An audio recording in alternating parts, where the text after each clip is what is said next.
Oculus Rift, first person cardio cam. Well, it's working.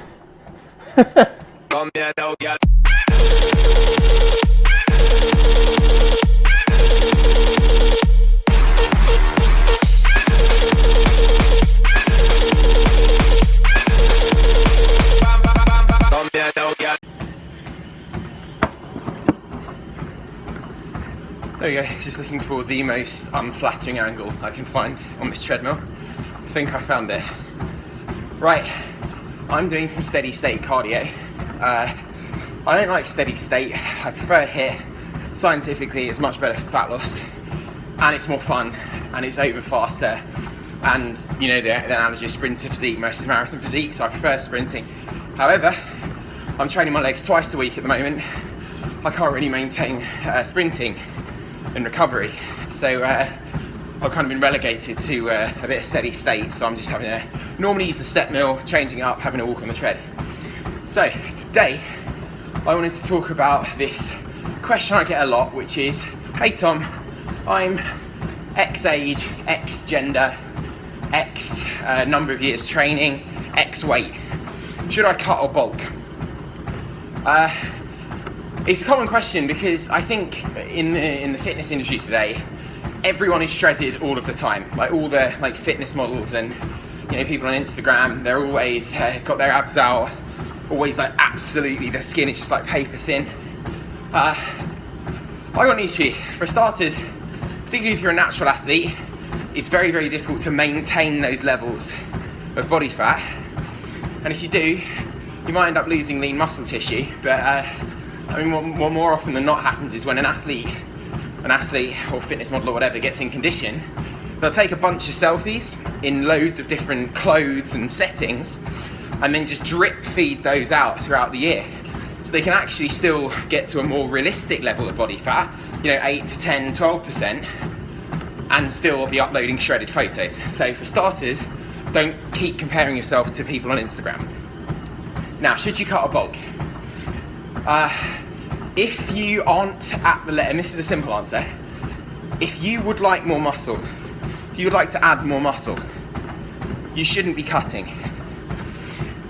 If you are a teenager, let's say between the ages of 16 and 20, you really shouldn't be thinking about cutting. You need to be adding muscle. Your testosterone is really high, so you're in the prime age for muscle building. You should be eating those calories, getting that muscle in. The only reason that at those ages you should be thinking about cutting or fat loss phase is if you're overweight, obese, or you're kind of over 12 to 15% body fat for a male, and over 25 for a female, and you just like to lean out a little bit. That's fine, fat loss, but no need to cut down to 6% body fat. Because also, if you lack the muscle and you get to that level of body fat, you're not going to look, you're going to look skinny. You're going to look like a prisoner of war, got a weight set, You're not going to look like super shredded and muscular and ripped. And, that's just the way it goes. And so you'll end up looking shredded, sure, with your shirt off, but essentially skinny. And you can expect to lose some muscle when you are in a caloric deficit, because dieting is essentially controlled starvation. So if you haven't got that much muscle there to begin with, you're gonna cut and just look, yes, it's skinny. You'll have your abs, but you're gonna be your lean muscle mass, and that's essentially the goal of the body recomposition, improving yourself, should be to add lean muscle tissue. The other reason that you might consider cutting is if you're competing. Now, if you want to enter a competition and it's important to you to start winning shows or entering shows, you want that experience, and as a junior, then yeah, you're going to have to take a cut phase and get down to that level of body fat. However, I would say it's very, very stressful on the body. I'm currently at 6% body fat, and when you start getting below about 8%, a lot of negative stuff starts happening. Your energy goes down, your testosterone goes down, libido is down, Your performance in the gym starts to suffer, maybe, if you don't get the diet timings right. Recovery goes down. It's just, your body starts reacting in a way that is quite negative. And what I would recommend for most people is when they bulk or add lean muscle, they get to the level where they're at kind of like 12% body fat, 12 to 15% body fat, then go on a fat loss phase, reset, don't bring it down to ridiculous contest levels, there's no need for that. Bring it down to like 8% body fat, give or take, for a male. For a female, 17, maybe 15, probably 17. Then, add your lean muscle again, do your bulk, but nice and slow. Reverse diet out the fat loss, just adding a few grams of carbs, a few grams of fat a week. And then get back up to that kind of 15%, 12 to 15% range for a man, high for a woman. And then do it again and do these kind of mini cycles. And that way you don't need to bulk up, you know, so you're just like eating everything in sight, and yeah, sure, you gain muscle, but then, you know, when you need to do the fat loss phase again, you need to lose like 50 pounds. You're gonna lose a lot of muscle tissue with that as well. But also don't be scared of, look, if you're gonna like lose a little bit of definition in your lower abs or something, don't be scared to do so. Everyone wants to be, oh, you've got to be shredded all the time, right? Losing your lower abs, like, yeah, you're good. I mean, if you just try to stay absolutely shredded year round, you're probably going to end up gaining and losing the same like 2 pounds for years. Commit to your goal and stick to it, and you've got to think long-termist. Okay, you're like, because a lot of the messages I get are from like young guys, right? So you're like 18 to 20. You know, your whole life ahead of you.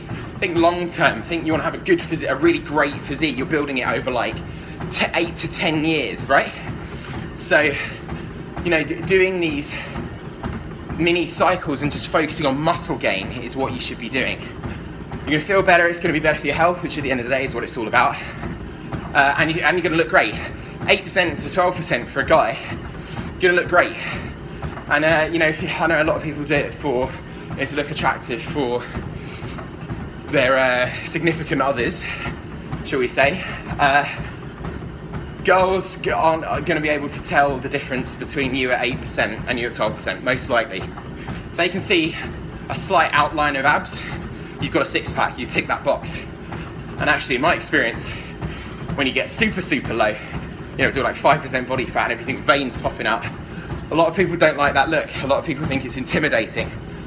The word I've heard is intimidating. What was it?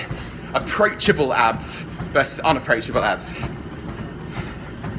Apparently, my abs right now, if it focuses, apparently those are unapproachable abs.